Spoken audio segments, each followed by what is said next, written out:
Good evening, everybody, and welcome back to another edition of To The Point podcast. Hope everybody's doing well here on this Wednesday.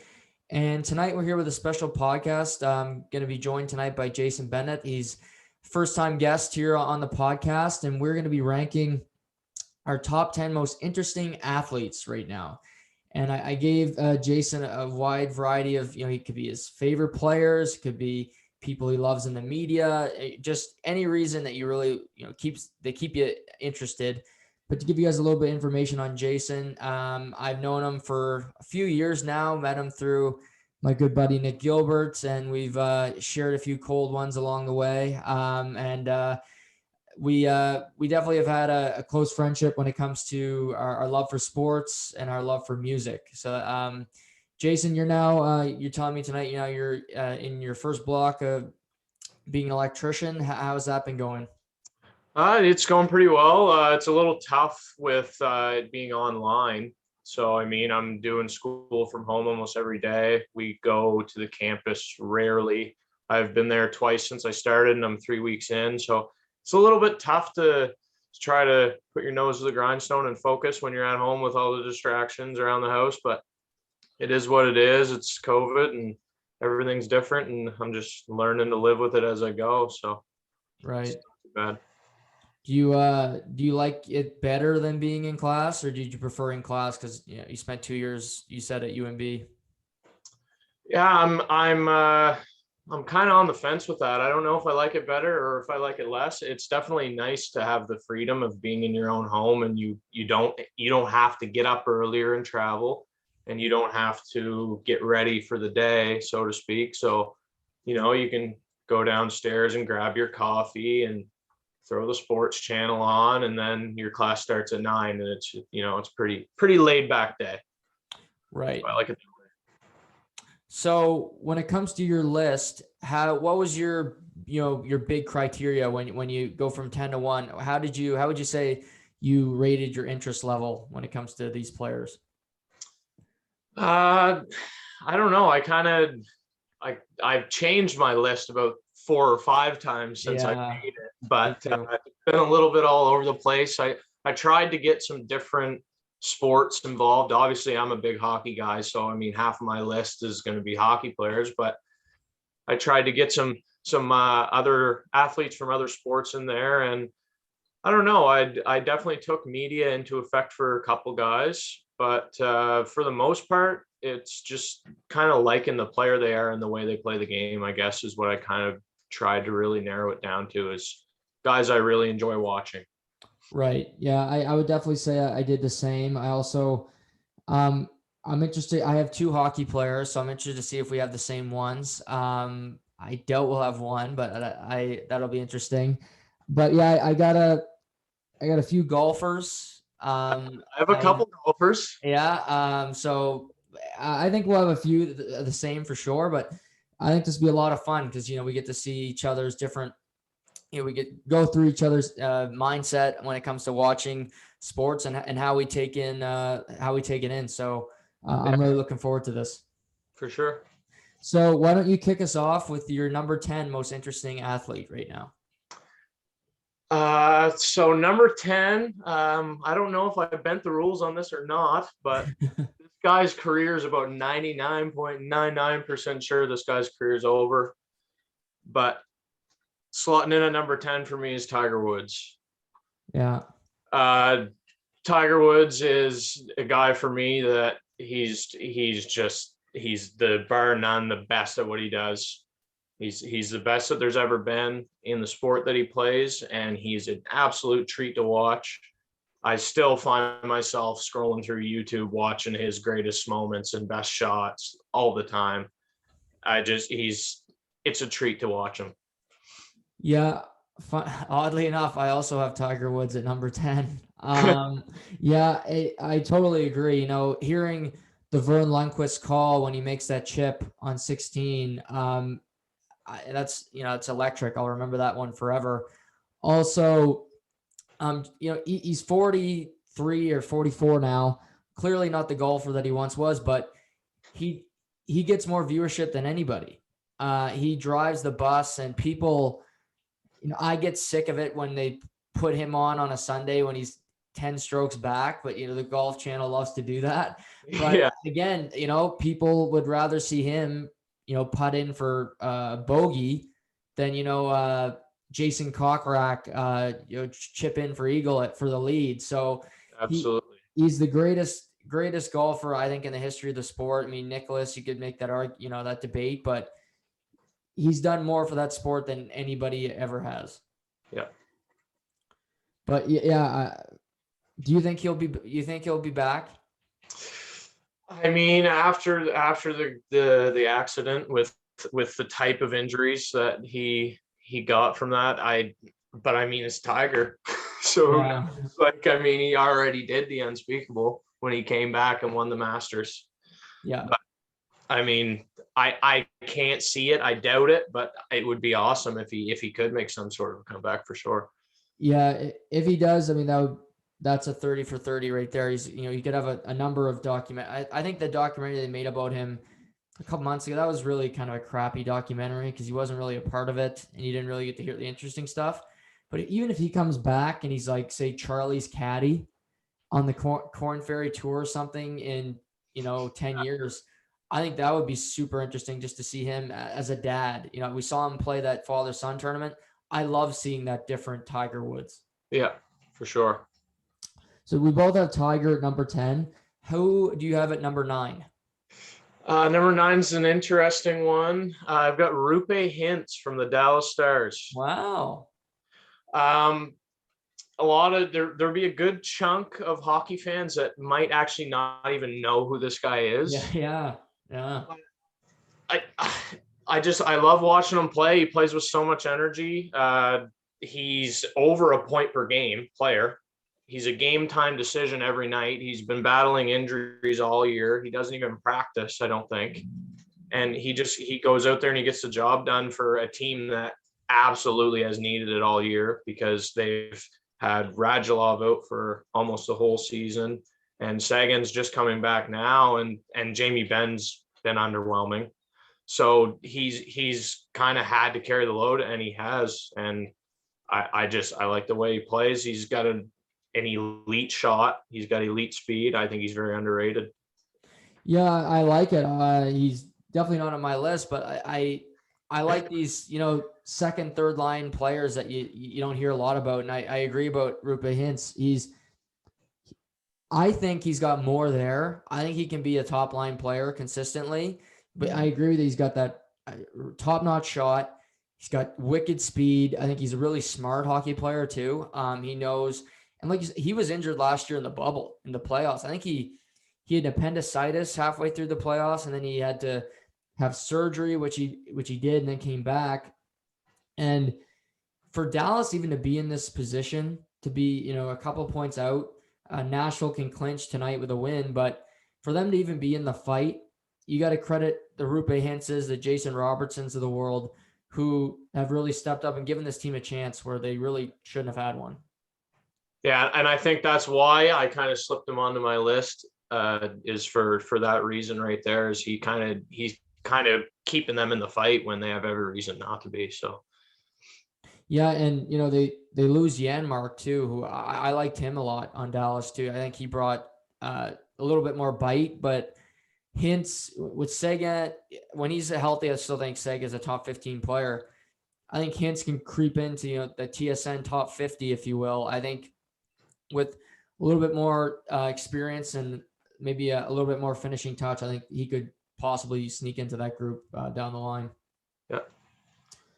So number 9, I went with UFC, and this guy is not necessarily great on the mic. I mean, he's starting to get better. I'll give him that. It's not like he's a WWE where you got to be great on the mic to be good. But I got Kamaru Usman, the current welterweight champion of the world. He fought a couple weeks ago against Jorge Masvidal. If you follow the UFC, he knocked him the hell out. And Masvidal had never been knocked out before. And he said he'd do it. This guy's jacked. He fights seems like every 2 months. He's called out Conor McGregor, says come get some. And he's Nigerian, but he lives in Dallas. So he does have that English. He's not, doesn't have that barrier with the language barrier. But I think he just represents the sport really well. He's really fun to watch in the ring. And I think he does a lot for the UFC. Yeah, well, I mean, you take a guy like Conor McGregor too, like you mentioned him, like look at what he's done for the sport, right? And has a lot to do with his personality. And you say this guy called out McGregor. I think that kind of stuff's great for the sport. Yeah, are you a UFC fan? I would watch a little bit, but it's not something that I pay a great amount of attention to. No. Yeah, I I didn't watch about 2 years ago, and now I'm just obsessed. I don't miss a pay-per-view now. It's just I don't know, something about the violence, and it's not a great thing to admit, but I like seeing the men and women go down when they do, because it's certainly interesting. But yeah, Usman, he's on the rise. He's never lost in the UFC, so we'll see where he goes from there. Number 8 for you, Jay. Who do you got? So at number 8, I have another golfer, Will Zalatoris. Oh, I like it.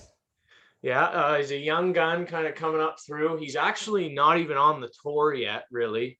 He's still on that special temporary tour, I guess you call it, until he actually wins an event. But after watching him at the Masters, I'm in. Like, he was really fun to watch, and that's somebody I'm going to be following for sure.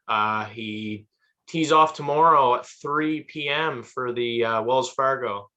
So it should be interesting to see how he makes out there. And definitely a guy I'm pulling for and hoping that he can make a name out of himself for sure.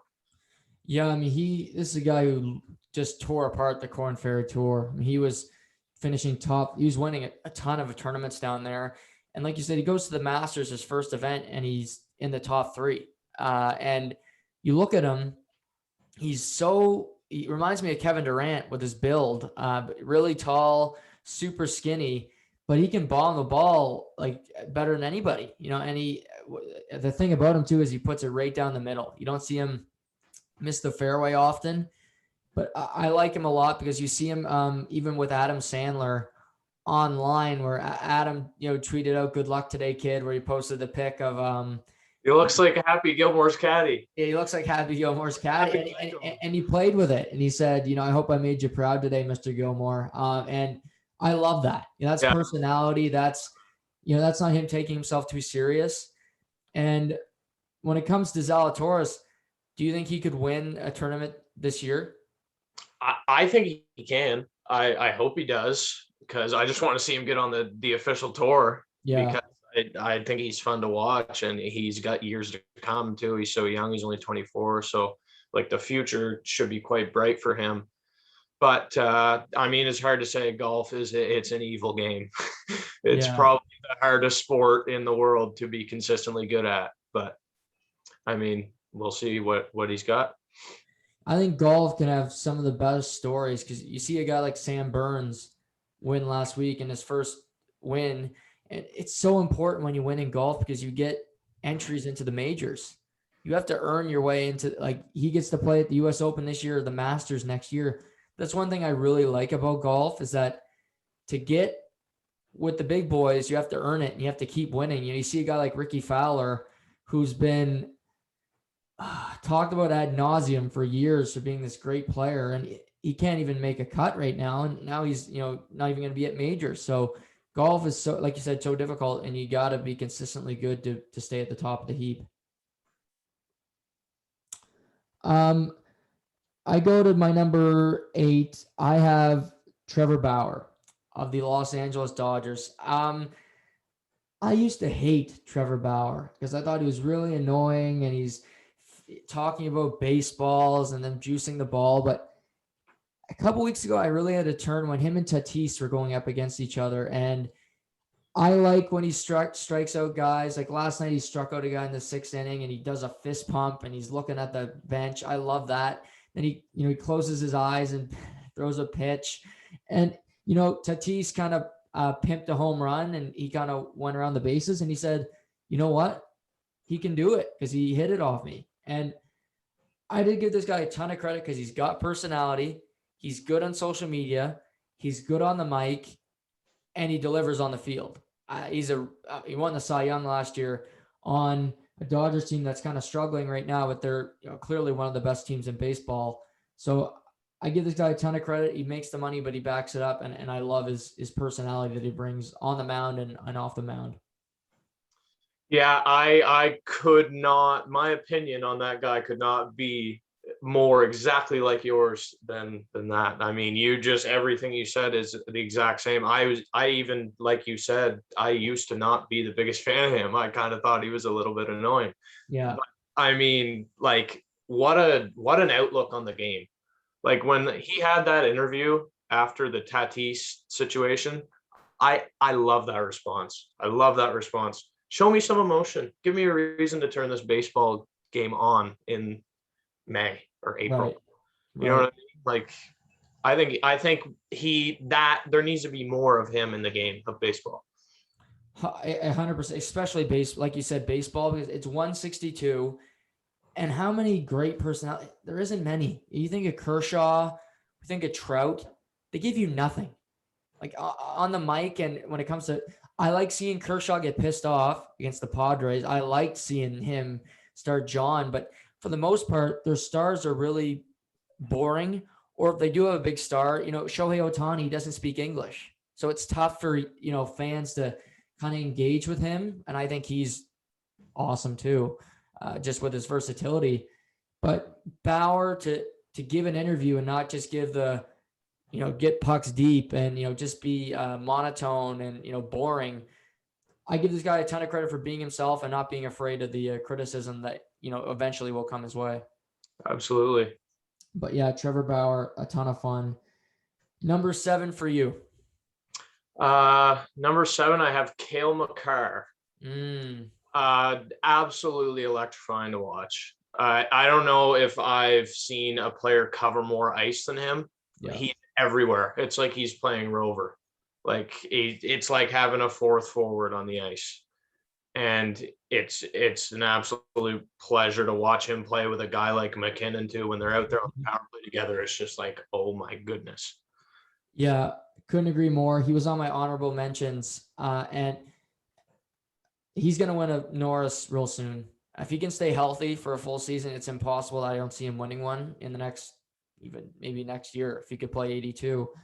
But his vision, his ability to get the shot through from the point, I think is another underrated part of his game.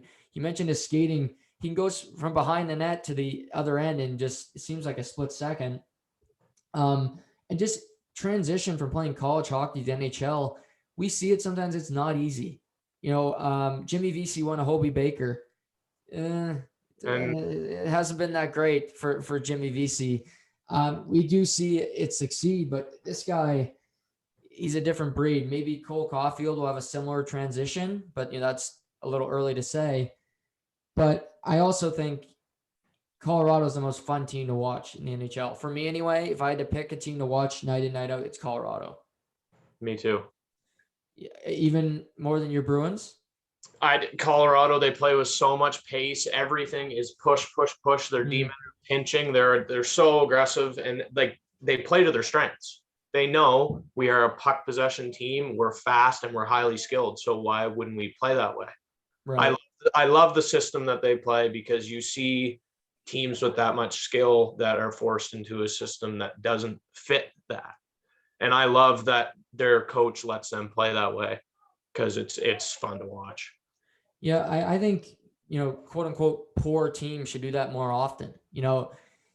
New Jersey, they're not the New Jersey of old where they have Brodeur and Ken Danico and these players that, like, they should play faster. They got Hughes and Zaka. I think Miles Wood can flat out fly. He's another player I really like. You mentioned Hintz. I think Miles Wood is another guy that it brings it for me. But these bottom line teams that try to play this old system, like, you have to adapt. Like the Islanders, you can play that system because it works for them. That's how their team's built, other than Barzell.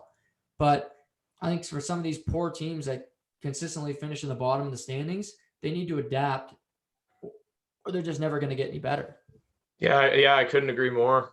I mean, you take a guy like Barzell, for instance. Like the Islanders, yes, they can play that system. Their team's built perfectly for it. They have a great decor and they have great goaltending. But you take him and say, put him in the Colorado Avalanche system. Wow, that would be scary.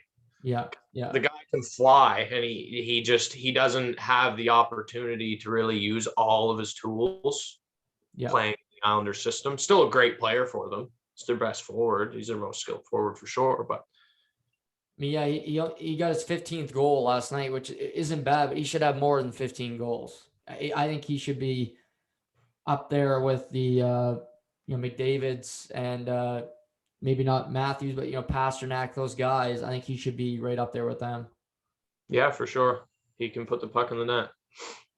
Number 7 for me, I'm going to go to the NFL, and I'm picking a running back, which I can't believe I did. I almost picked a safety who I love, but I picked Derrick Henry of the Tennessee Titans, and he's the best running back in football.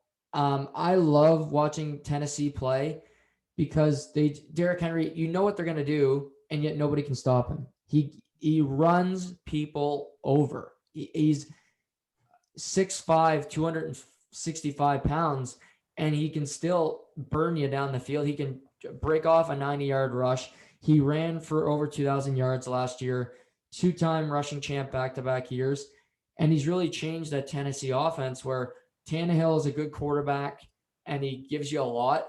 But Derrick Henry is the most important player on that offense. And you can't say that for many teams. It's always quarterback.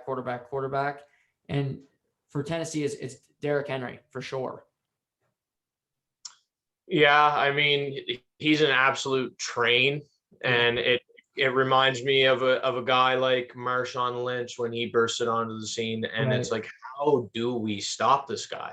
Like, he just runs through people. It doesn't matter who's in his way. He's going through you. Yeah, I don't know. I'm sure we've had this chat, but I might have a few drinks and forgot. But are you a Pats fan, or where do you lie in the NFL? I'm not a big NFL guy.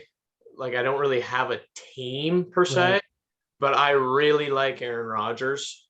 Right. I'm a huge Aaron Rodgers guy, so I guess I could say I lean towards the Packers, but I just watch football because I like watching football. I don't really have a favorite team per se, but big Aaron Rodgers fan.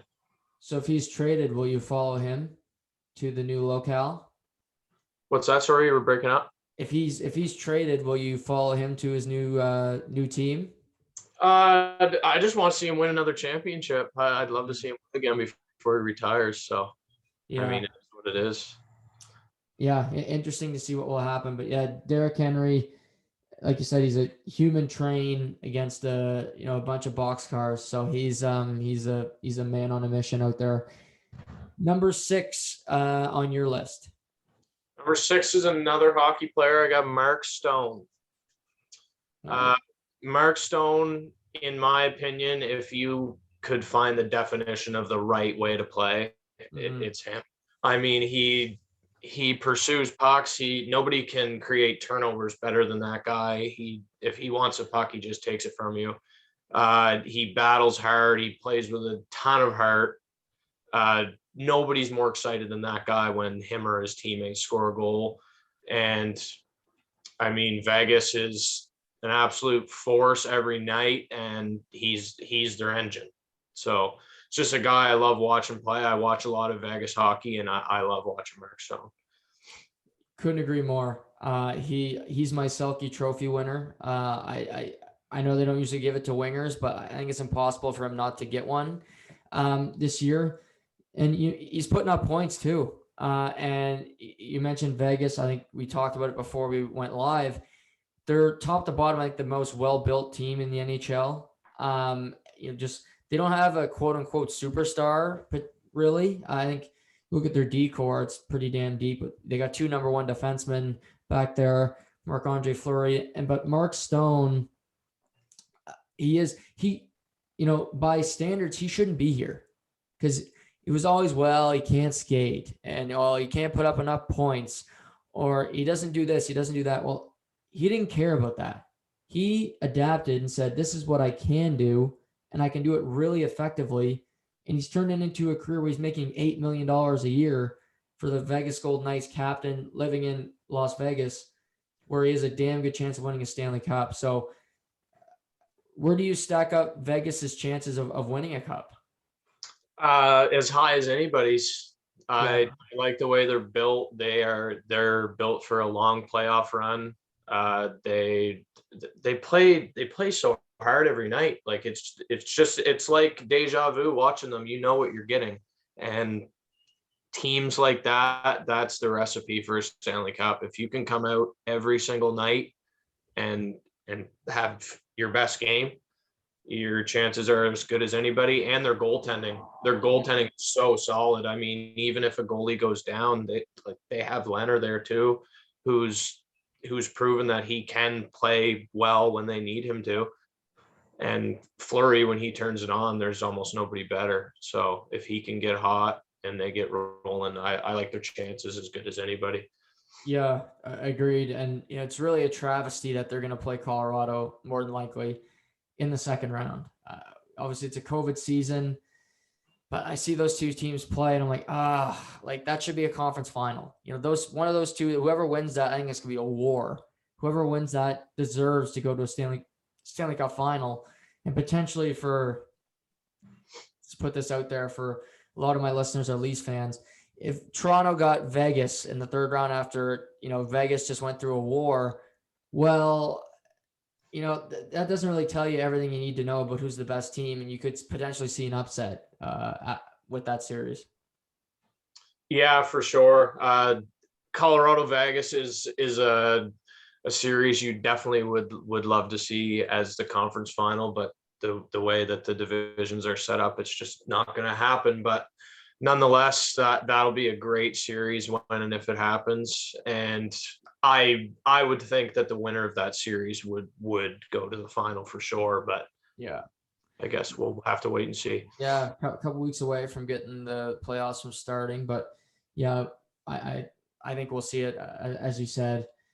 Number 6 for me, I also have a hockey player, and this guy's in the news this week. He's in the news a lot. I got Tom Wilson. He's never would have guessed he'd be on your list. Yeah.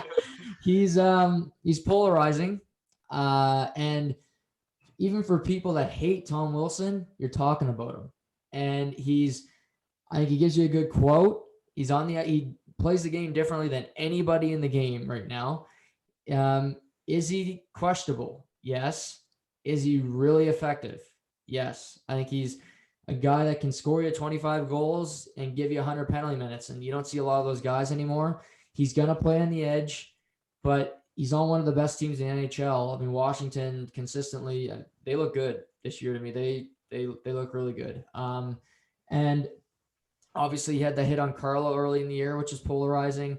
He had the events with where he ragdolled Panarin and Buchnevich the other night, where the Rangers are calling bloody murder. But the way he plays, he's actually a guy who still throws a hit, which is more rare and rare in the game. He just keeps me interested, so I had to put him on my list. Yeah, I mean, like you said, bad publicity or not, it's still publicity. You love him, you hate him. The whole hockey world's talking about him today. Yeah. And they're talking about him every single time that he does anything that is controversial. And he brings every single element to the game. I can't help but like that. I don't love Tom Wilson, but I love how versatile he is. He has every single asset. He has speed. He has scoring. He has toughness. There's nothing he doesn't bring. No. Like you would call him a unicorn. That's what it is. I mean, there's nobody else really doing that. No, 100%. And he just got that I don't give a shit, which I like in an athlete. And he gets on the superstars' nerves too, because Crosby, I think half the league's afraid of him, maybe more than half the league, because he's got that reputation.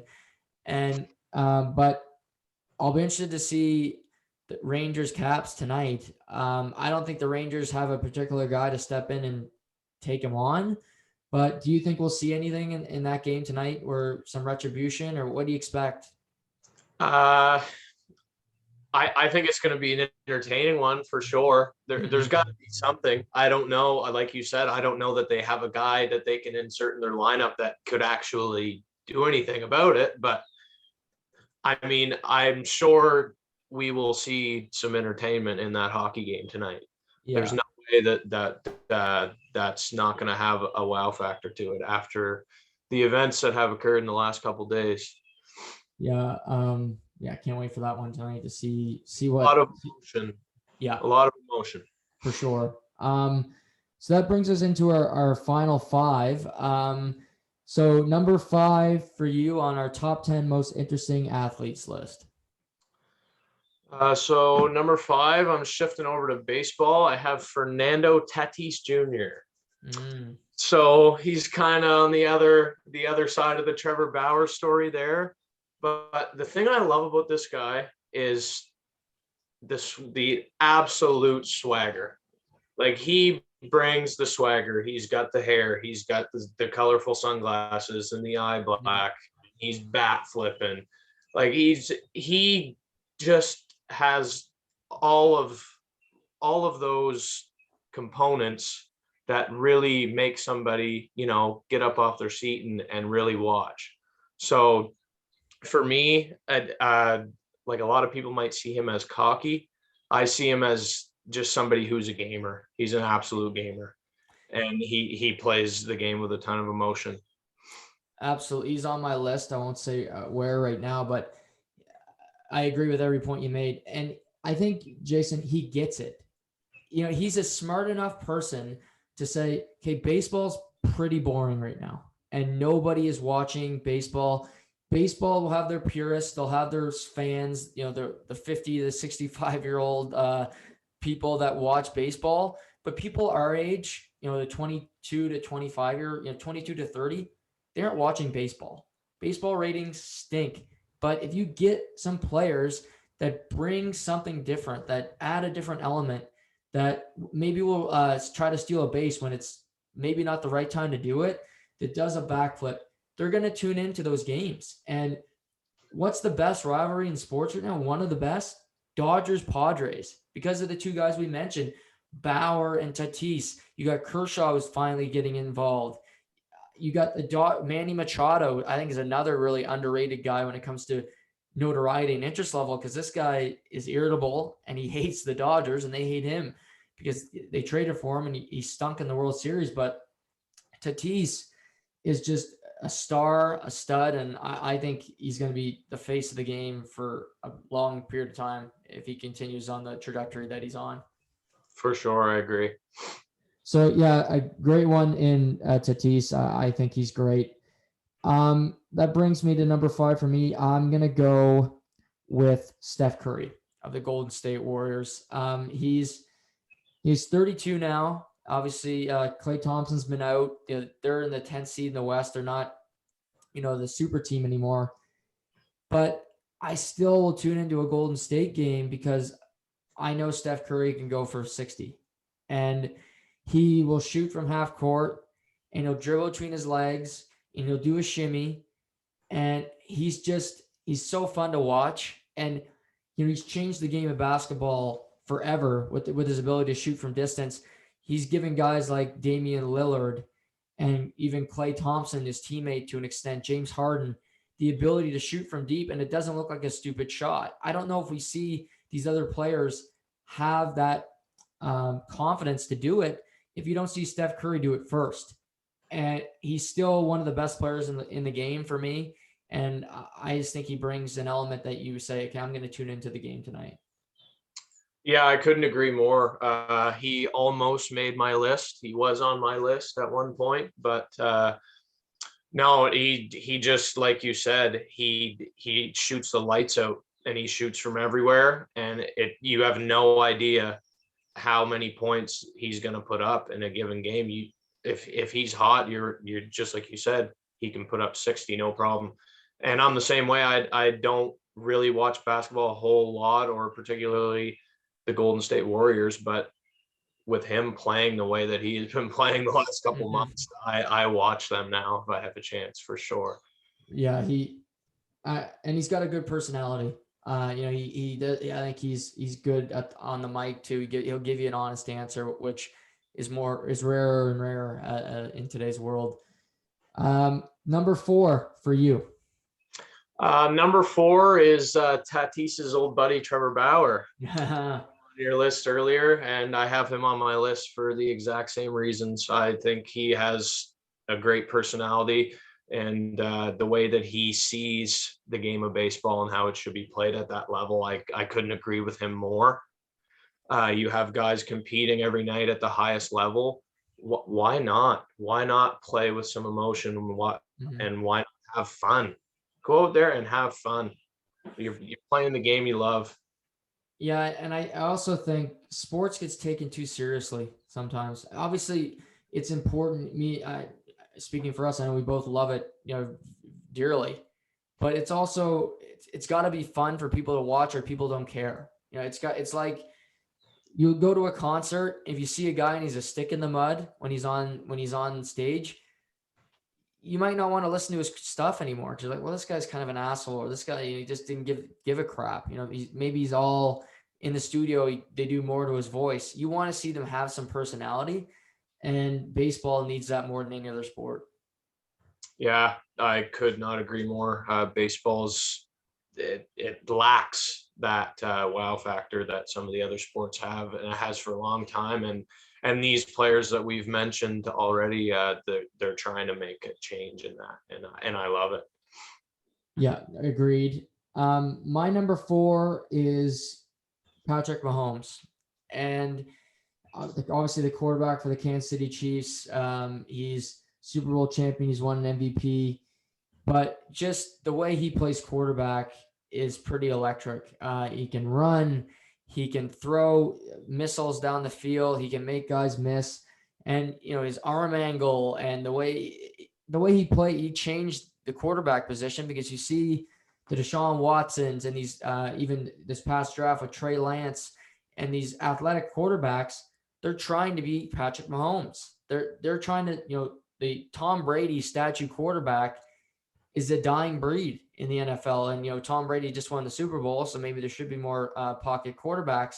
But Mahomes is a ton of fun to watch. I think he's different, because you look at him, he's got that squeaky voice, and you're like, who is this guy? But he's a stud quarterback. But I love the way he plays. He makes me want to watch Kansas City Chiefs games. And you got him throwing to, Kelsey and Tyreek Hill. They're super fun to watch. Yeah, I mean, I'm not gonna say he's not on my list. Yeah. I love Patrick Mahomes. I think he brings that kind of that swagger, like with a guy like Tatis. He's got the headband and the hair, and he's marketable, and he has an absolute cannon. Yeah. He runs well, and I like the way he plays. He brings a different element that quarterbacks haven't really been known to bring. All that, you don't see it that much. No. Yeah, quarterbacks are pretty monotone. They don't give you anything on the mic. I think he's definitely different in that sense, because he's not afraid to be himself. Who do you have at number 3? I have Patrick Mahomes. Patrick Mahomes. Yeah. Yeah. I mean, like I said, I got Tatis. We're bound to have some of the same guys, because it's just, when you're big sports fans, the good ones from the bad ones. So I'm not surprised to hear that. So I'll just pivot into my number 3. I have, and this guy is polarizing, I have Bryson DeChambeau. And I'm not saying I love Bryson DeChambeau, but he keeps me interested, because, I like to see him bomb it over the water and hitting it 480-yard drive. I like seeing him freak out at his caddy about wind angles, and him putting. His putting stance is so weird, but yet he's a really, really good putter. And what he did to transform his body, he deserves a ton of credit for that. And yeah, the science shtick can get a little much, and he can be a bit much himself. But I think he keeps people interested. Again, the driving part is obviously interesting. Watching him on the driving range before rounds is a spectacle as well. But I think he's interesting. And again, he's a guy people are going to love or hate, but you're going to tune in just because you hope the guy either succeeds or fails. Yeah, for sure. I share the same opinion on DeChambeau as you. I'm personally not the biggest fan of him, but you're right. He brings a different element that other golfers don't. I mean, he changed his whole, like you said, his whole body, which is quite impressive. And you haven't seen before a guy just say, "Hey, I'm going to step up to this tee block and I'm going to hit the ball as far and as close to the hole as I can, and I don't really care where it lands as long as it's in play, and I'm just going to crush this ball." And it is fun to watch, and he has that emotion too. And yeah, the putting is a whole another thing that's just crazy. But you're right, he gets the job done. He is a good putter. Yeah. But yeah, and even you see guys win and they're really like, they don't even give a fist pump anymore. Like he won a month ago. He's shaking his arms. He's fired up about it. He gives out a yell, like a primal yell. I like that too, because golfers, it's such a sport where it's about being polite and being, just really, really good, Christian men, so to speak. And he's just like, well, fuck that. I'm Bryson DeChambeau. I just won. Screw you. And again, he's like a Tom Wilson in the golf sense because he's not your average golfer. That's for sure. Yeah, for sure. How about, so we go into our top two. So who is number two for you? Number two, you could call it a little bit biased. I'm a big Bruins guy. I have Taylor Hall at my number two right now. Oh, And for me, since this guy's been traded, I just love seeing how much more content he is playing the game of hockey. Like that guy was down in the dumps playing in Buffalo, and he's wearing it right on his face. He's not having fun. This guy's having a lot of fun playing for the Boston Bruins right now. That second line has been absolutely buzzing since the trade deadline. Krejci looks rejuvenated and 10 years younger somehow. And it's just nice to see this guy get a fresh start. I've always kind of thought that Taylor Hall just needed to be placed in a good system and a good organization with some talent around him, because he hasn't really had that before. And it's nice to see him thrive, and I hope that he can be a big impact on the Bruins playoff run for sure. yeah, that's an interesting one. I figured you have a Bruin up high. I did not expect it to be Taylor Hall, if I'm being honest. But yeah, you look at his career, Edmonton, zero stability, train wreck. Goes to New Jersey, you could say the same thing. He had obviously an MVP year, but they don't have as good stability. Then he goes to Arizona, where they don't even know what stability is down there. But Krejci's been the big thing for me with Hulk. I thought Krejci, Jason, looked terrible all year. He brought nothing to the table, and he's in the walk year. I'm like, this guy's losing money every time he gets on the ice. But he's brought his game around. Craig Smith's looked even better. I think Craig Smith's been a good player this year for the Bruins, but he's even looked better with Taylor Hall there. And I do root for him too. He could have went to Vegas reportedly. They offered a number one to Buffalo, but he wanted to go to Boston. And he goes there. They've had a big turnaround. They've clinched a playoff spot now. And they're still pushing for, they could still potentially get the number one seed if they get some help and they get some wins here down the stretch. But I hope he can have a good playoff run, because he's never really had one in his career. I think he played 5 games with New Jersey and then the play-in with Arizona last year. But it'll be interesting to see what he can bring in a playoff. Yeah, for sure. That's what I'm looking forward to the most, is to get the playoffs going and see what kind of element he brings to a contender, if they can keep playing at their highest level and put themselves in the mix this year. Yeah, you had a Bruin up high. Obviously, you're a Bruins fan. I'm not a Bruins fan, but I do have a Boston Bruin in my top 2. And I got one of my favorite players in the league. It's David Pastrnak. I love him. I love the way he plays the game. I like his dunking commercials. I think those are really funny. even at the Winter Classic where they had Barbie Girl playing and he was all decked out with the gear on. I thought that was really fun. He's got a personality again. He's from the Czech Republic, but he's not afraid to be himself and be different. And obviously he's one of the best goal scorers in the world. He plays with two terrific players with Bergeron and Marchand, but I think he's one of the most underpaid players in the league. And you don't hear his name a lot because I think Mitch Marner sucks up a lot of the air. But if it was me and I had to pick a player, it wouldn't be hard for me to pick the one I'd want. And I just think he brings so much to the table. He can score 40, you can get another 50 assists. And I think he'll be competing for a Rocket Richard in the very near future. Yeah, I love Pasta. I tried really, really hard not to be biased with my list, and he actually didn't make my list, but he's so fun to watch. He has a great personality, like you said, very marketable. And the swagger that the Bruins haven't had. They haven't had a player like that in ever since I can even remember. They've always been kind of like almost like a New York Islanders, especially when Julian was there. They played very defensively, and they were stingy, and they're winning games 2-1 and 1-0. And if you're not a two-way forward, you're out the door. Like Kessel gone, Sagan gone. But a guy like Pastrnak, they decided to stick with him, and it's paying dividends. And I'm glad that they did, because it gives you just one of those absolute goal scorers that you can watch on my favorite team. So it's nice to have them. So if you take Pastrnak or Marner for one game, who would you take? I got to go with my boy. I got to go with Pasta. Yeah, me too. Just number one, because like it's the truth, also to piss off some Leaf fans that listen. So that's it. Covers two birds with one stone there.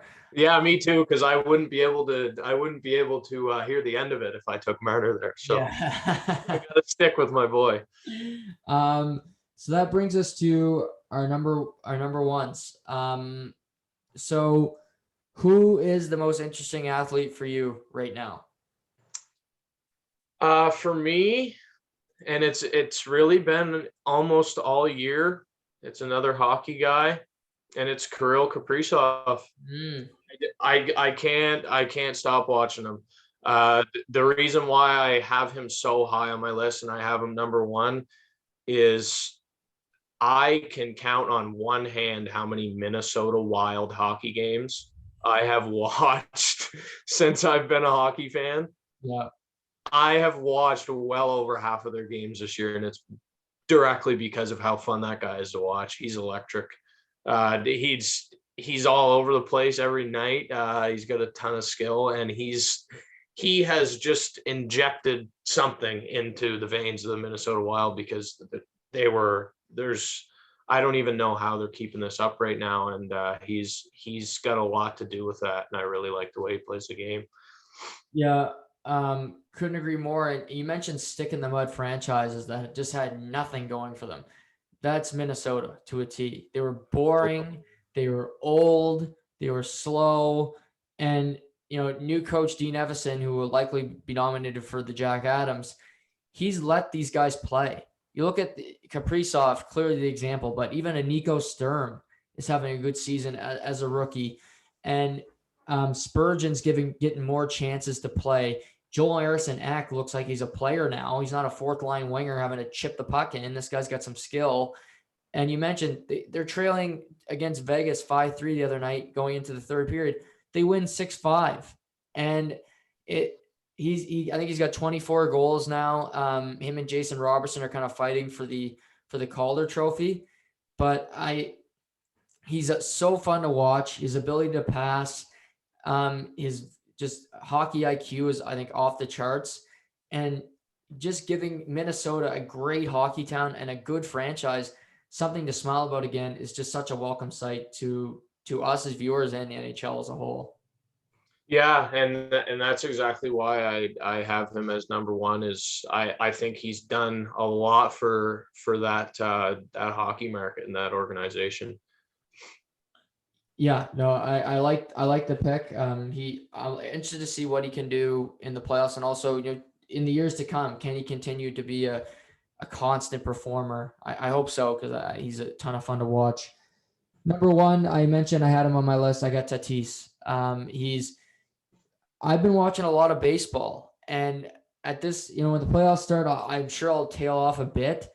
And I like that TSN has been showing more games than just the Blue Jays. Again, I don't root for any teams. I don't get any interest in just watching the Blue Jays games. That bores me. I don't need to see them play every night. So seeing Padres against the San Francisco Giants, those are good games because Tatis is playing.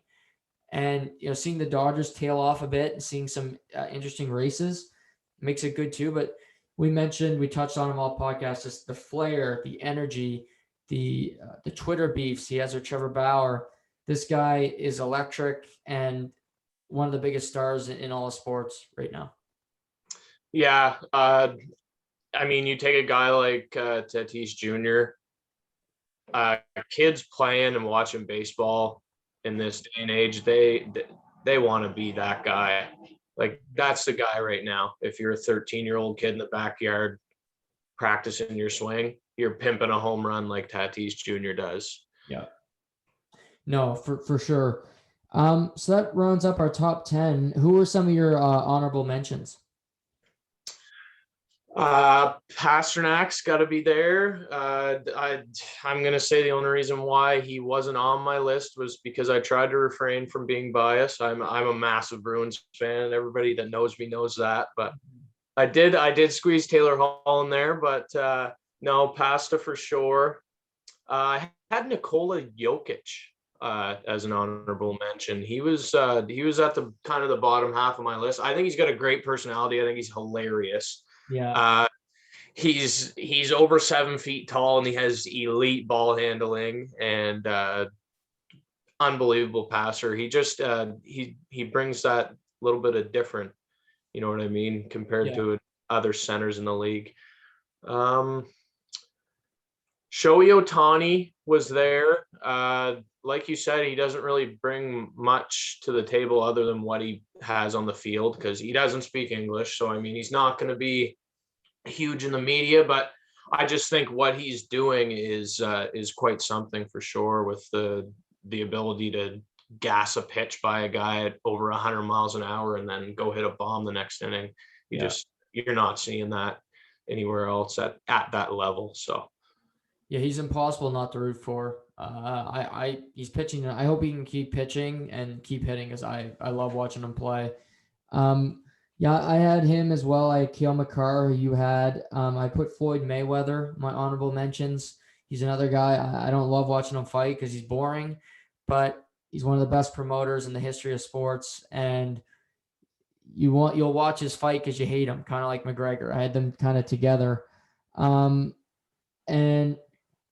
I did throw Mike Trout on there just because I think he's so good. Obviously, his personality's not there, but he is so damn good at the game of baseball that you have to put him right up there.